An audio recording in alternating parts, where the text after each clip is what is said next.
한 21명을 모시고 다녀왔습니다. 날라흐 은혜 성석교회를 좀 방문했고, 그 다음에 사진을 좀 잠깐 보여줄래요?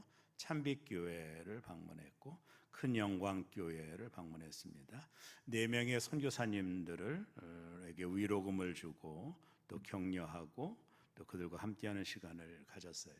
큰영광교회가 울란바토르 시내 외곽에 있는 교회인데 난방 시설이 부족하다고 그래서 몽골 선교회에서 2천만 원을 헌금해 드리고 왔습니다. 현직 교회 한 곳에 예배 처소가 없다고 그래서 우리 선교회에서 1억 5천만 원을 현직 교회 2층 상가를 얻어서 저희가 그분들에게 목회하도록 또 전달해 주었습니다.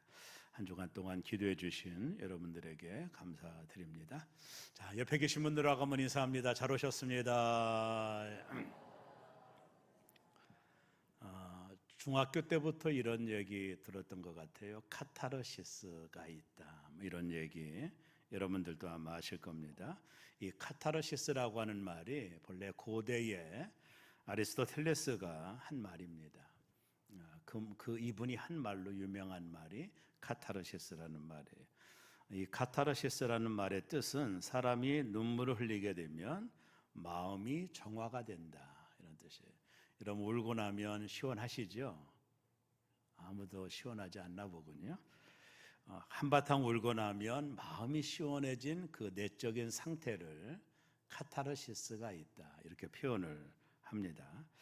18세기 말에 프랑스의 화학자였던 라부아제라는 사람이 사람이 흘리는 눈물을 과학적인 시각으로 실험을 해서 연구를 하여 발표한 적이 있습니다. 매우 흥미로운 발표였는데요. 이분이 말하기를 사람의 눈물에는 세 종류가 있다, 이렇게 규정을 합니다. 첫째가 내인성 눈물. 사람들은 누구나 내인성 눈물이 있다라는 거예요. 한마디로 말하면 평소에 눈이 촉촉하게 젖어 있는 상태, 이것을 이 눈이 알아서 우리의 눈을 촉촉하게 적신다라는 거죠. 왜냐하면 우리가 눈동자를 이렇게 안구 운동을 원활하게 해주기 위해서 이 내인성 눈물이 모든 사람들에게 있대요. 이 내인성 눈물에 눈물샘이 고장이 나면 안구 건조증에 걸리죠. 그래서 수술도 해야 되는 그런 병이다, 이렇게 보면 돼요. 두 번째가 반사적 눈물이라고 이분은 말을 했는데, 이게 뭐냐면 어떤 환경에 따라 생기는 눈물이에요. 양파를 까면 매운 그 냄새가 눈에 들어가면 눈물이 나오는, 또 비눗물도 눈에 들어가면 눈물이 나오고, 그 다음에 벌레 같은 것이 잘못해서 눈에 들어가면 눈이 스스로 눈물샘을 만들어서 그 벌레를 씻어내는, 한마디로 말하면 눈을 보호하기 위하여 흘리는 눈물을 반사적 눈물이다, 이렇게 표현합니다. 세 번째가 감정의 눈물이 있어요. 기쁜 일이 있거나 또 혹은 슬픈 일이 있으면 흘리는 눈물, 드라마를 보고도 눈물을 흘리고 슬픈 드라마를 보고도 눈물을 흘리잖아요. 재미난 얘기 하나 있는데, 목사님이 어느 날 교회에서, 어떤 교회에서 목사님 설교를 하는데 이 앞에 계신 권사님 한 분이 계속 눈물을 흘리더라는 거예요. 그래서 집안에 뭐가 문제가 있나 해서 예배 끝나고 권사님 혹시 뭐 좀 문제가 있습니까 했더니 이 권사님이 말씀하시기를 어제 저녁에 드라마를 봤는데 드라마의 주인공이 목사님 닮은 분이 있는데 그분이 죽었다라는 거예요. 그래서 목사님을 보는 동안에 드라마가 생각나서 울었다고. 감정의 눈물이 있는 거죠. 사람이 어떤 감정의 자극을 받으면 슬픈 일이든 기쁜 일이든 참 신기하죠. 슬플 때도 눈물이 나요. 기쁠 때도 눈물이 나거든요. 이것을 우리가 감정의 눈물이다. 그래서 라부아제가 인간이 흘리는 세 가지 눈물의 형태를 과학적으로 증명한 좋은 데이터가 아닌가 생각을 합니다. 성도가 이 땅을 살면서 많은 눈물을 흘리게 되죠. 특별히 우리가 흘리는 눈물에 좀 포커스를 좀 맞춰보다 보면 감정의 눈물들이 대다수를 이룬다, 이렇게 보면 됩니다. 우리보다 먼저 살았던 성경의 많은 인물들도 이 눈물을 흘렸어요. 성경을 눈물이라는 단어를 가지고 검색해 보면 많이 나옵니다. 성경의 많은 사람들이 이 눈물을 흘렸음을 보는데 그 중에 대표적인 사람이 히스기야죠. 그가 병들어서 얼마 살지 못한다라는 통보를 받고 그가 벽을 향하여 통곡하며 눈물을 흘릴 때 선지자가 와서 하나님이 내 눈물을 보셨다라고 응답해 줬잖아요. 이게 바로 감정의 눈물이죠.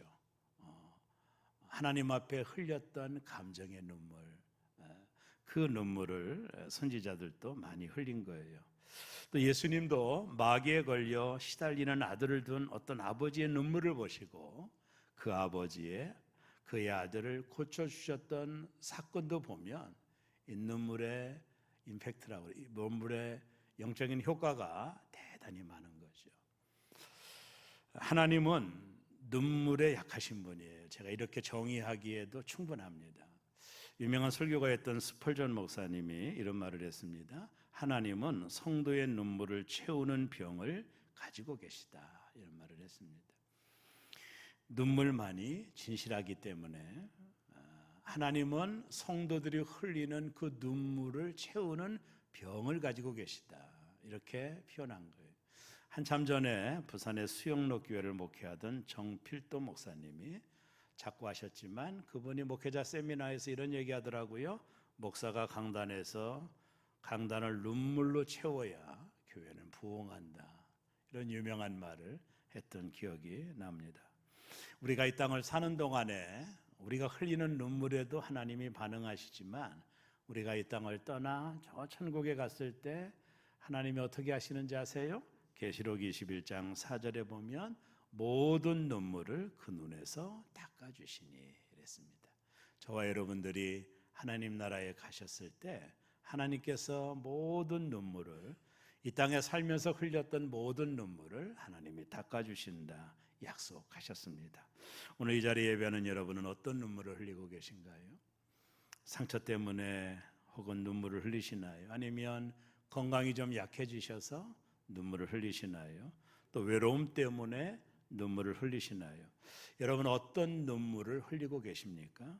여러분의 눈에 눈물을 흘리게 하는 일들은 도대체 무엇입니까? 오늘 본문에 우리는 한 여인의 눈물을 보게 되는데 한나의 눈물입니다. 본문에 보면 한 남자가 아주 귀하게 소개를 해요. 엘가나라는 남자입니다. 오늘 사무엘상 우리가 읽지 않았지만 성경은 이 엘가나를 어떻게 소개하느냐 하면 여로함의 아들이요 엘리후의 손자요 도우의 증손이요 수베 현손이라. 그를 소개하는 문장이 길죠. 한마디로 말하면 가문이 좋다 그 말입니다. 이 가문이 좋았던 엘가나라는 사람이 한나라고 하는 정숙한 여인과 결혼을 하게 됩니다. 근데 문제가 뭐냐면 한나가 아이를 못 낳는 거예요. 고대 사이에서 아이는 없어도 되고 있어도 되는 문제가 아닙니다. 이 아이는 반드시 낳아야 될 그런 거예요. 그래서 이 한나가 자식이 없으니까 이 엘가나가 마음속에 많은 고통이 있었겠죠. 그러다가 할 수 없이 분인나라고 하는 첩을 들이게 돼요. 그것은 아이를 낳기 위한 겁니다. 이 가문 좋은 명문 가문을 이어가기 위하여 분인나라고 하는 여자를 또 들이는 거예요. 아이를 낳을 목적이죠. 이 가문을 이어가고자 하는 엘가나의 마음 때문입니다. 근데 이 분인나가 결혼하자마자 아이를 펑펑 낳는 겁니다. 참 좀 너무나도 아이러니한 거죠. 자, 아이를 낳으면 그 가문이 좋은 일인데 이게 리스크가 발생했습니다. 이 분인나가 아이를 낳으니까 넘지 말아야 될 선을 또 넘네요. 본처였던 한나를 투기하고 시기하고 못되게 굴었어요. 저 여자는 아이도만 낳지 못하는 여자.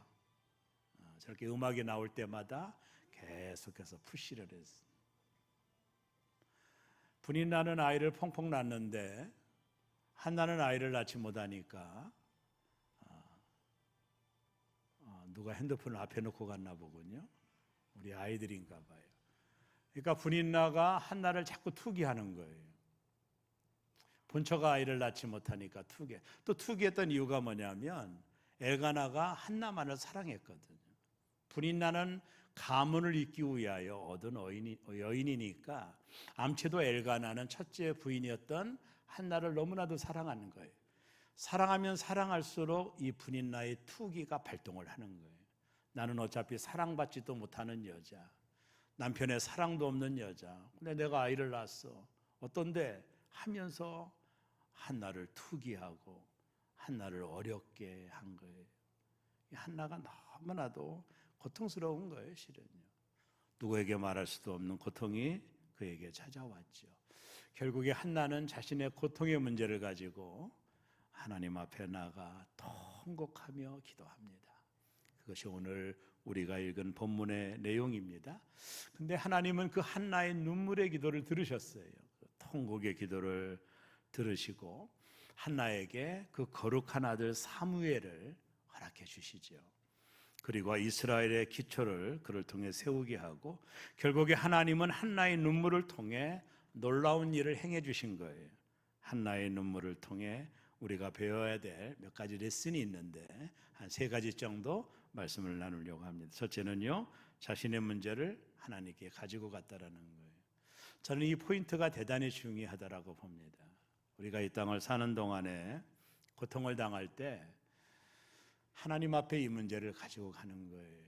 이게 최선이요 베스트라고 저는 생각을 해요. 한나는요, 자신을 괴롭게 하는 분인 나와 싸우지 않았어요. 네가 왜 나를 그렇게 해? 이렇게 말하지도 않았어요. 성경을 자세하게 읽어보면 한나는 자신의 문제를 하나님께 가지고 갔지 사람들에게 항의하거나 분인나를 투기하거나 못되게 굴지도 않았어요. 또 남편이었던 엘가라를 푸시하지도 않았어요. 한나의 고통은 그저 하나님께로 가는 통로예요. 자신의 고통을 가지고 한나는 하나님께 나간 거죠. 이게 대단히 중요한 겁니다. 여러분은 무엇 때문에 고통스러운가요? 이유가 있을 거예요. 사람 때문이든 어떤 환경이든 우리에게 고통을 주는 것들이 있을 겁니다. 그로 인해 아파하고 괴롭게 됩니다. 어떤 분은 자녀가, 어떤 분은 남편이, 어떤 분은 아내가 여러분에게 고통을 주는 대상이 될 수도 있어요. 살다 보면 이런 고통의 환경들을 우리가 피할 수는 없습니다. 여러분, 신자가 이 고통에 대한 의미를 어떻게 정리할 수 있을까요? 제가 볼 때 가장 정리하기 쉬운 책 한 권이 있다고 봐요. 그것은 C.S. 루이스가 쓴 고통의 문제라고 하는 책입니다. 이게 개정판이 나와서 많은 사람들에게 읽힌 책인데, 이 C.S. 루이스가 인간이 겪는, 아니 성도가 이 땅을 사는 동안에 겪는 이 고통의 문제에 대하여 정확한 이야기를 합니다. 이 책 서두에서 C.S. 루이스는 이런 질문을 합니다. 왜 사랑이 많으시고 전능하신 하나님이 사람들로 하여금 고통과 고난을 겪게 허용하실까? 이게 이 책에 대한 질문이에요. 저자는 이런 질문을 하면서 책을 써가고 있는데요.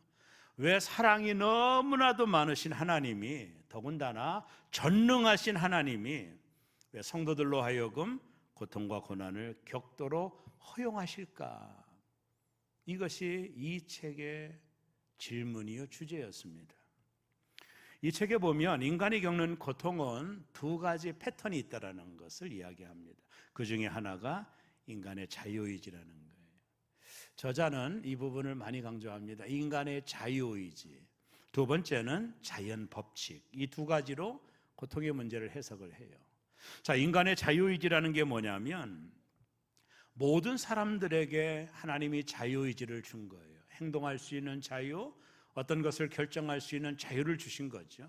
하나님이 인간이 가지고 있는 그 자유를 제한하지 않는다라는 거예요.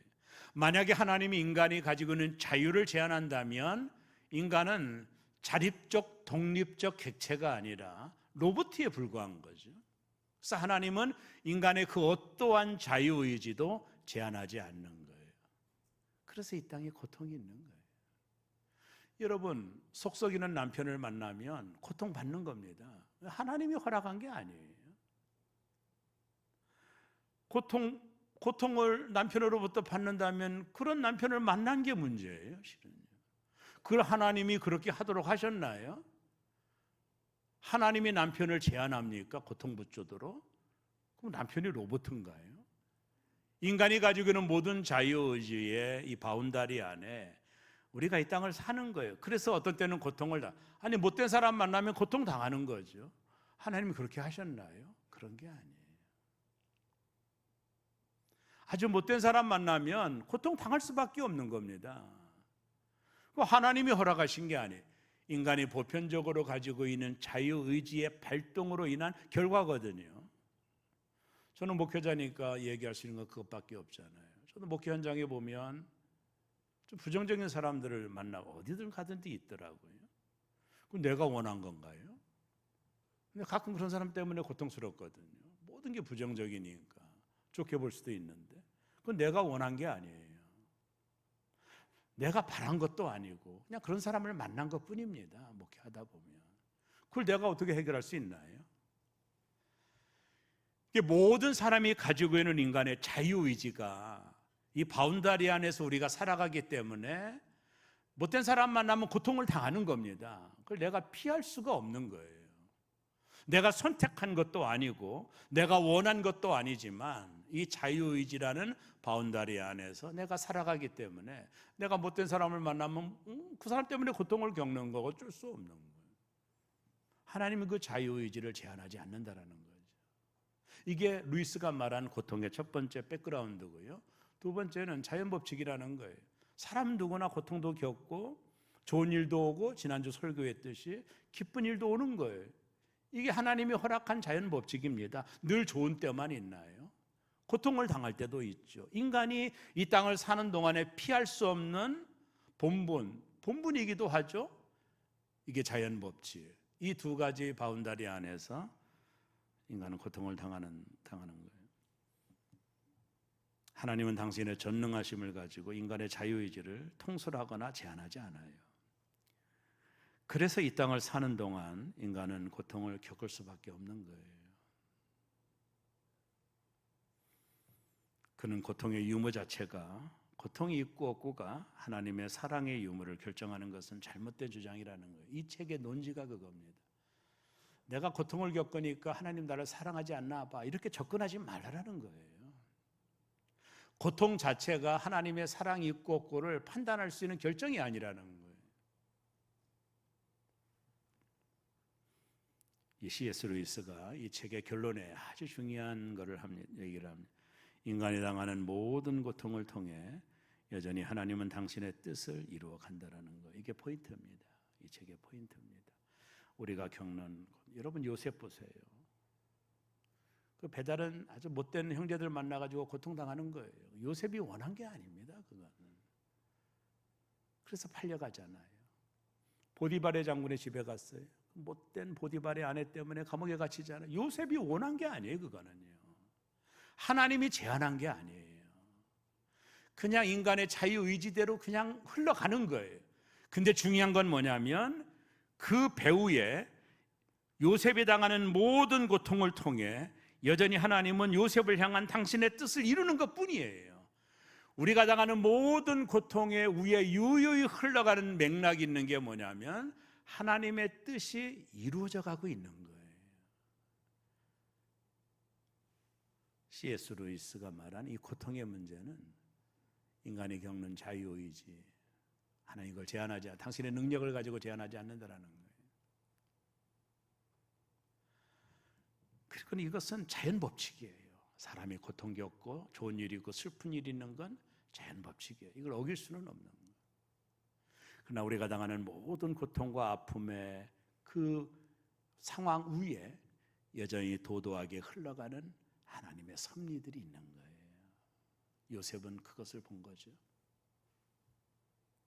사랑하는 여러분, 고통과 싸우지 마세요. 가장 어리석은 일입니다. 이런 고통이 왜 내게 왔는지 분석하거나 판단하거나 결론을 내리면 안 돼요. 중요한 것은 하나님께 나의 문제를 가지고 가는 거예요. 이게 고통에 대한 인간의 최선의 방법이에요. 여러분, 고통을 해석하려고 하면 안 됩니다. 고통이 분석되지도 않아요. 최선의 방법은 나의 고통을 가지고 하나님께로 가는 거예요. 오늘 본문의 한나는 자신의 문제를 하나님께 가지고 간 겁니다. 왜 그랬을까요? 그녀는 자신의 문제를 해결해 주실 분은 오직 하나님 여호와의만을 믿었기 때문이에요. 이게 한나의 믿음이었거든요. 그가 믿었던 하나님, 이게 참 너무나도 귀한 거예요. 한나는 자신의 고통을 분이 나와 싸운 적도 없고요, 해석하려고 하지도 않았어요. 하나님 왜 나에게 이런 고통 주냐고 질문하지도 않았어요. 단지 이 고통의 문제를 하나님께로 가지고 간 거예요. 왜요? 그가 믿었던 하나님이 있었기 때문이에요. 그가 믿었던 하나님은 어떤 하나님이었을까요? 사무엘상 1장 11절 전반절에 보면 이런 말이 나와요. 소원하여 이르되, 한나가 기도하는 겁니다. 만군의 여호와여, 만일 주의 여종의 고통을 돌보시고 나를 기억하사 주의 종을 잊지 아니하시고, 여기 보면 만군의 여호와여, 한나는 이 고통의 문제를 하나님이 응답하실 줄로 믿고 만군의 여호와여 하나님의 이름을 불러요. 이 히브리어로 여호와 체오바트라는 뜻입니다. 만군의 여호와라는 뜻이 여호와 체오바트, 그 말은 전능하신 하나님이라는 뜻이에요. 한나는요, 전능하신 하나님 앞에 나간 거예요. 여호와 체오바트의 하나님, 나의 고통을 응답해 주실 하나님, 여호와 체오바트의 하나님, 만군의 하나님, 여호와는 능력의 하나님, 그 능력의 하나님 앞에 한나가 나간 겁니다. 여러분, 여호와 체오바트라고 하는 이 뜻이 성경의 맥락을 가지고 보면 두 가지 흐름 속에 등장을 하거든요. 첫 번째가 뭐냐면, 전쟁에 나갈 때 이스라엘 민족이 적군과 도저히 이길 수 없는 상황 속에서 이스라엘 민족이 하나님을 불렀던 이름이 만군의 여호와, 여호와 체오바트 하나님의 이름을 불렀어요. 그 대표적인 예가 다윗이 골리앗 앞에 나갈 때예요.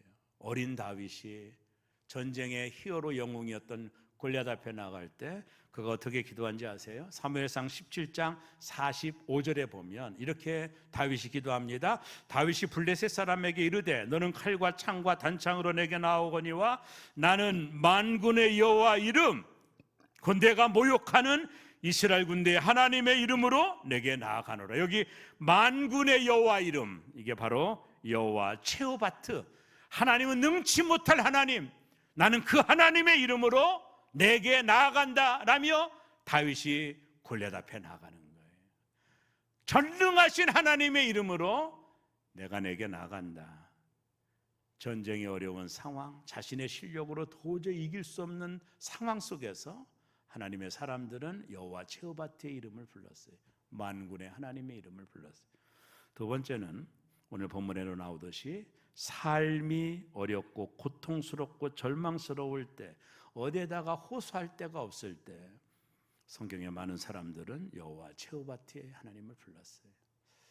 아까도 말한 히스기야와 같은 사람, 시편에 보면 여호와 체오바트 이름이 많이 나오죠. 하나님이 고통에서 만군의 여호와, 여호와 체오바트 하나님의 나의 고통에서 나를 응답해 달라는, 자신의 상황이 너무 어렵고 고통스럽고 절망스러울 때 여호와 체오바트의 이름을 부르고 성경의 사람들이 하나님 앞에 나간 겁니다. 사랑하는 여러분, 내 힘으로 도저히 지금의 환경을 벗어나기 어려우십니까? 또 이 원통함을 누구에게도 말할 수 없나요? 여호와 체오바트, 그 하나님 앞에 나가는 겁니다. 이게 최선의 방법입니다. 고통을 분석하거나 고통을 여러분의 머리로 정리하려고 하지 마. 고통은 정리가 되는 게 아닙니다. 만군의 여호와 앞에 나가는 거예요. 그래서 시편 84편 12절은 이렇게 말합니다. 만군의 여호와여, 주께 의지하는 자는 복이 있나이다. 여호와 체오바트여, 주께 의지하는 자는, 그 하나님을 의지하는 자는 뭐가 있나이다? 복이 있나이다. 여호와 체오바트 하나님을 의지하는 자나 복이 있다 그랬습니다. 여러분이 어떤 상황 속에서 도저히 이길 수 없는 상황이 있든, 아니면 감정적으로 도저히 해결할 수 없는 고통의 나락에 있든, 여호와 체오바트의 하나님 앞에 나아가시기를 주의 이름으로 축원합니다. 두 번째는 하나님께 통곡하고 기도했어요. 여호와 체오바트의 하나님을 한나가 믿었어요. 거기서 끝난 것이 아니라 그 하나님 앞에 나아가 통곡하며 하나님 앞에 기도한 겁니다. 한나는 고통을 기도로 승화시킨 여인이에요. 그녀는 자신의 문제를 하나님께 가지고 가서 기도했습니다. 그녀는 분이나와 싸우지 않았어요. 엘가나에게 섭섭하다고 말하지도 않았어요. 그녀는 하나님께 나가서 기도했어요. 왜일까요? 그녀는 분이나가 자신에게 상처를 줄 수 있는 능력은 있지만 자신을 회복시킬 능력은 없다는 것을 알았어요. 그의 남편도 자신의 무너진 인생을 회복시켜 줄 수 없다는 걸 알았어요. 그는 오직 만군의 여호와 이름, 그 하나님의 이름을 부르고 그 하나님은 나의 삶을 역전시킬 수 있다라고 하는 이 강력한 믿음을 가지고 사람들 앞에 나간 것이 아니라 하나님 앞에 나아갔습니다. 우리의 고통을 누구에게 말하면 단지 위로는 될 수 있겠지만 그분들도 나의 이 근본적인 고통을 해결해 줄 수 없어요. 한나는 그것을 알았습니다. 분이나가 나에게 상처를 줄 수 있지만 하나님은 나의 모든 문제를 해결해 줄 수 있는 분이라며 분이나와 싸우지 않고 만군의 여호와 하나님 앞에 나가 눈물로 통곡하며 기도한 거예요. 사무엘상 1장 10절은 이렇게 말합니다. 한나가 마음이 괴로워서 여호와께 기도하고 통곡하며.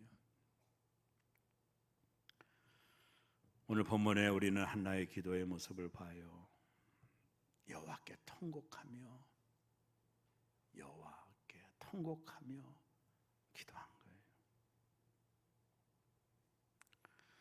하나님은 눈물을 원하셔요. 왜요? 눈물만이 가장 진실하기 때문이에요. 탈무드에 보면 이런 재미난 이야기가 있거든요. 오늘 하나님께서 천사들에게 세상에서 가장 아름다운 걸 찾아오라고 명령하셨어요. 맨 처음 천사가 다이아몬드를 가지고 왔습니다. 두 번째 천사가 젊은 여인의 아름다움을 가지고 왔어요. 그러나 하나님은 이 두 가지에 별로 흥미를 느끼지 않으셨어요. 드디어 세 번째 천사가 성도들이 흘린 눈물을 담은 그릇을 가져왔어요. 그때 하나님께서 세 번째 천사에게 이렇게 말씀하셨어요. 내가 가장 귀한 것을 가져왔다 그러셨어요. 하나님은요, 눈물에 정말 약하신 분입니다. 그래서 눈물에는 기적이 일어나는 거예요. 시편 51편 17절에 보면 하나님께서 구하시는 제사는 상한 심령이라. 하나님이여 상하고 통이하는 마음을 주께서 멸시하지 아니하시리라. 하나님께서 구하는 것은 상한 심령, 통곡하는 기도라는 거죠. 신앙이 깊어지면 눈물이 늘어납니다. 왜일까요? 위로하는 분이 계시다는 걸 알기 때문입니다. 여러분 아프면 아프다고 하세요. 아프면 우시기 바랍니다. 하나님께서 들으시고 위로해 주셔요. 울지 않는 것이 가장 불쌍한 겁니다. 왜요? 들어줄 대상이 없다고 믿기 때문이죠. 우리에게는 상한 심령을 가지고 오는 저와 여러분을 기다리고 계시는 하나님이 계신 거예요. 이제 세 번째, 그녀는 고통을 하나님의 선물로 만든 위대한 인물입니다. 이 부분이 포인트거든요. 주경학자들은 한나의 기도를 위대한 기도로 평가합니다. 그 이유가 뭐냐면 한나의 기도는 자신만을 위한 기도가 아니에요. 그녀의 기도는 이스라엘 민족의 부흥을 가져온 기도였습니다. 물론 한나의 기도가 응답되어 귀한 아들을 얻어 자신의 인생에 역전되었지만 그보다 더 중요한 것은 그녀의 기도 때문에 위기 가운데 있었던 이스라엘이 복을 받은 겁니다. 한나가 하나님 앞에 통곡하며 기도하던 중 하나님의 마음을 알게 돼요. 그래서 한나가 이런 말을 하잖아요. 내가 하나님과 통하는 기도를 했다. 이런 표현 쓰잖아요.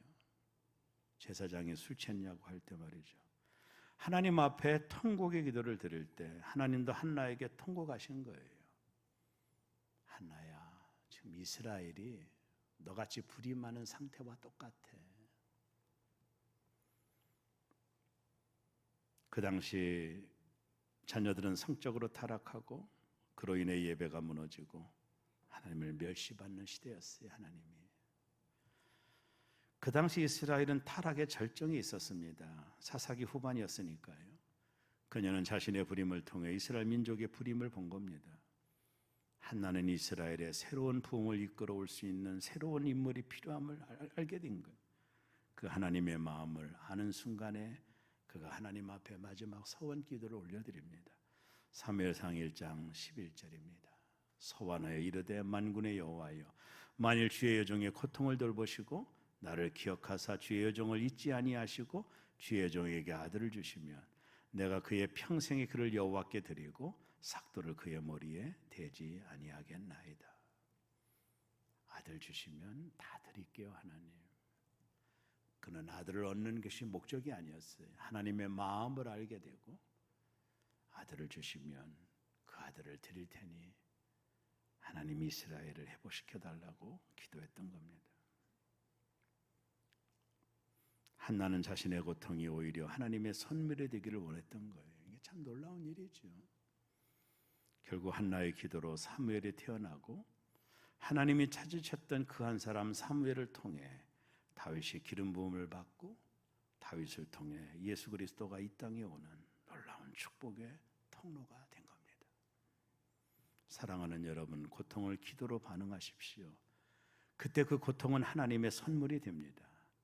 우리가 기도할 때 우리의 소원이 성취되는 것보다 더 중요한 것이 있습니다. 우리의 소원이 성취되는 과정을 통해 하나님의 놀라운 뜻이 이루어진다라는 거예요.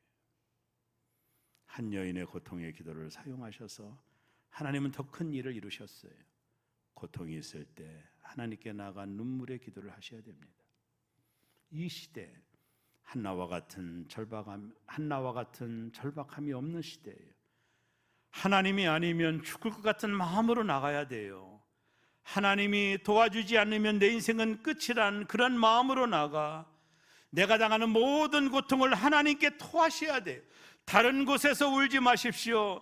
그들은 우리를 동정해 줄 수 있어도 우리의 고통의 문제를 해결해 줄 수 없어요. 우리의 고통의 문제를 해결할 분은 오직 하나님 만군의 여호와밖에 없어요. 그 하나님 앞에 고통의 문제를 가지고 나아가야 됩니다. 여러분의 그 고통은 그렇게 될 때 놀라운 하나님의 축복의 통로가 되는 열쇠가 될 거예요. 왜 우리의 삶에 고통이 있을까요? 우리는 한나를 통해 그 비밀을 배우게 됩니다. 하나님은 우리로 하여금 하나님께 나와 기도하게 하신다는 사실이에요.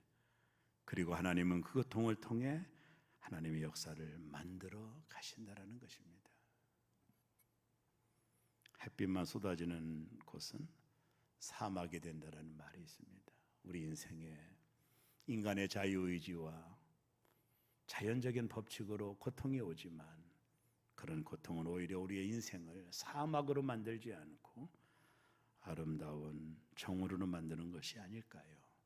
고통이 올 때마다 분석하거나 해석하거나 쉽게 결론을 내리지 마시고 만군의 여호와 최고바티 하나님 앞에 고통의 문제를 가지고 나아갈 때 하나님은 그 고통 가운데 계신 우리의 기도를 들으시고 응답하시되 그 응답으로 인하여 하나님의 뜻이 오히려 이루어지는 놀라운 역사를 맛보게 될 것입니다. 만군의 여호와 앞에 그 고통의 문제를 가지고 나가시는 새롬의 모든 교우들 되시기를 주의 이름으로 축원합니다. 기도하겠습니다.